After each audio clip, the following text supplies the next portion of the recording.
গ্রামে এসে গ্রামীণ পরিবেশে ঘুরতে বের হলাম। কি সুন্দর গ্রামীণ পরিবেশ, ছাদের সাথে আম গাছ, কি সুন্দর আমগুলো। আম দেখে আর লোভ সামলাতে পারলাম না, তাই কটা পেরে এনে ভর্তা বানিয়ে সবাই একসাথে ভাগাভাগি করে খেলাম। নানা মারা যাওয়ার পর 1 বছর পর গ্রামে আসলাম, তাই তার কবরটাও দেখতে গেলাম। হ্যালো এভরিওয়ান, আসসালামু আলাইকুম। সবাই কেমন আছেন? আশা করি সবাই ভালো আছেন।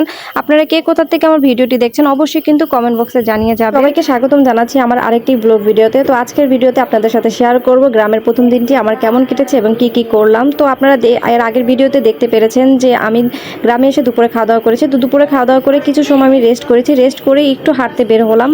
বেশি দূরে যাইনি, বাসার সামনে, বাসা থেকে বের হলে হচ্ছে রাস্তার পাশে এই খালটা, এবং খালের সামনে কি সুন্দর একটা ঘাট বাঁধা।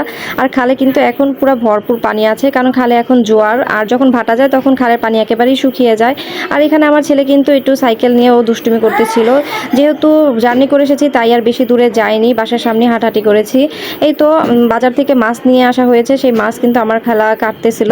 এটা হচ্ছে পরের দিনের ভিডিও। এরপর আমি যেদিন আসছিলাম ওই দিন আর ভিডিও করিনি। পরের দিন সকালে ও বাইরে তাকিয়ে দেখি যে কি সুন্দর বাইরে রোদ্রে সব উজ্জ্বল, তো আমি বাইরে একটু ভিডিও করে নিলাম। এরপরে সকালে ফ্রেশ ট্রেশ হয়ে চলে আসলাম নানার কবরে, নানার কবরটাকে একটু দেখার জন্য। যেহেতু গতবার ডিসেম্বরে আমার নানা মারা গিয়েছিল, তখন আসছিলাম, আর 1 বছর পরে আবার এই যে আসলাম, তাই ভাবলাম যে নানার কবরটা একটু দেখে যাই। তো নানার কবরটা দেখতে আসলাম, আমরা সবাই মিলে গিয়েছিলাম। রাস্তা দিয়ে যাওয়ার সময় রাস্তায় দেখলাম যে অনেক আম পড়ে আছে, যেহেতু এখন আমের সময়, গাছে নতুন নতুন আম হয়েছে, তো সেই আমগুলো রাস্তায় পড়ে আছে, সেই আম আমরা কুড়িয়ে নিয়েছিলাম। তো সেই আম কুড়ানো দেখে আমার এক মামি বলেছিল যে এত ছোট আম খেও না, তোমাদের প্রবলেম হবে, আসো তোমাদের গাছ থেকে আম দেই। তো ওনার বাসায় চলে গেলাম। তারপরে আমরা গাছ থেকে কয়টা আম পেড়ে নিলাম। দেখতে পাচ্ছেন আমগুলো কিন্তু খুব সুন্দর, এই আম বানিয়ে খেলে কিন্তু অনেক মজা লাগবে। যাই হোক, এখান থেকে কয়টা আম পেড়ে নিলাম।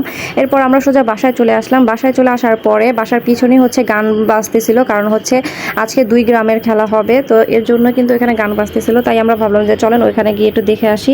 তাই আমরা বাসার পিছনের সাইডে চলে আসলাম। এই তো পিছনের সাইডে হচ্ছে, এখানে হচ্ছে ক্ষেত, মানে কোলা বলে আমাদের গ্রামের ভাষায়, জানি না আপনাদের ভাষায় কি বলে, আপনারা অবশ্যই বলে দিবেন যে আপনাদের ভাষায় এটাকে কি বলে। আমাদের গ্রামের ভাষায় কিন্তু এটা কোলা বলে। যাই হোক, আপনাদের সাথে বলি যে এটা ক্ষেত। তো আমরা এখানে চলে আসছিলাম। এই জায়গাটা কিন্তু অসম্ভব সুন্দর। আসলে গ্রামের এই দৃশ্য আপনি ঢাকায় কোথায় পাবেন? কোথাও কিন্তু এই দৃশ্য আপনি পাবেন না। আমার গ্রামে আসলে তো মানে কি বলবো, এত পরিমাণ ভালো লাগে যে আমি অলওয়েজ মানে গ্রামের ভক্ত, আমার গ্রাম খুব ভালো লাগে। যাই হোক, আমাদের গ্রামটা কিন্তু অনেক সুন্দর। এখানে দেখেন বাচ্চারা কি সুন্দর মজা করতেছিল, ওরা খুব আনন্দ করতেছিল, দৌড়াদৌড়ি করতেছিল, কিন্তু গরমটা অনেক বেশি ছিল। তো এখানে বাচ্চারা দেখেন নাচানাচি করতেছিল, কারণ এখানে কিন্তু গান বাজতেছিল। যেহেতু খেলার জন্য ওরা গান বাজাচ্ছিল, আর বাচ্চারা এখানে কি সুন্দর নাচানাচি করতেছিল। ওরা হচ্ছে আমার কাজিনের ছেলে মেয়ে, ওরা কিন্তু টুইন বেবি, মাশাআল্লাহ, খুব সুন্দর করে ওরা এনজয় করতেছিল। যাই হোক, এরপর আমরা বাচ্চাদের নিয়ে বাসায় চলে আসলাম, কারণ অনেক বেশি রৌদ্র ছিল, সবাই এত বেশি ঘামাচ্ছিলাম, এজন্য ভাবলাম যে বাসায় চলে আসি। এটা হচ্ছে আমাদের বাসার পুকুর, এখন অবশ্য পানি শুকিয়ে গেছে। বাসায় এসেই হচ্ছে আমরা সেই আম ভর্তা বানানোর জন্য বসে গেলাম। তো আমার ভাবে আম ভর্তা বানিয়ে দিচ্ছে উনি। এখানে শুকনো মরিচ পুড়িয়ে, তারপরে লবণ চিনি দিয়ে আর একটু লেবু পাতা দিয়ে ভালো করে কষলিয়ে তারপর আম ভর্তাকে বানিয়ে নেবে। তো এই তো ফাইনালি কিন্তু আম ভর্তা বানানো হয়ে গেছে। আমরা সবাই মিলে একসাথে খুব মজা করে খেলাম। তো আজকের ভিডিওটা আর বড় করবো না, যদি আপনাদের ভালো লাগে তাহলে অবশ্যই লাইক কমেন্ট শেয়ার করে দিবেন। আল্লাহ হাফেজ।